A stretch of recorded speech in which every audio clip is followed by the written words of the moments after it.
ඔයා ඕනෑමට වඩා ආදරය කරන්න ගියොත් රැවටීමට ලක් වෙන්න තියෙන ඉඩකඩ වැඩි. ඕනෑමට වඩා කතා කරන්න ගියොත් ඔයාගේ කටින් බොරු කියවෙන්න තියෙන ඉඩකඩ වැඩි. ඕනෑමට වඩා ඇඬුවොත් ඔයාට පෙනීමේ දැකීමේ දුර්වලතා එන්න තියෙන ඉඩකඩ වැඩි. ඕනෑමට වඩා ඕනම දෙයක් ගැන කල්පනා කරොත් ඔයාට ડિප්‍රෙෂන් හැදෙන්න තියෙන ඉඩකඩ වැඩි. ඔයා ඕනෑමට වඩා මොකක් හරි දෙයක් ගැන කෙයා කරන්න ගියොත් ඔයාව පාවිච්චි වෙන්න තියෙන ඉඩකඩ, ඔයාට දුක හිතෙන ඉඩකඩ, ඒ වගේම ඔයාව ඒ දෙයින් ඈත් කරන්න තියෙන ප්‍රමාණය වැඩි.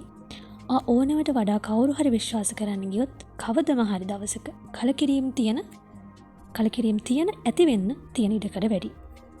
ඒ නිසා ඕනෑමට වඩා ඕනම දෙයක් ඕනම නැහැ. ඒක හොඳට මතක තියාගන්න ඕනේ. ජීවිතේ කිසිම දෙයක් අපිට ඕනෑමට වඩා ඕනේ නැහැ.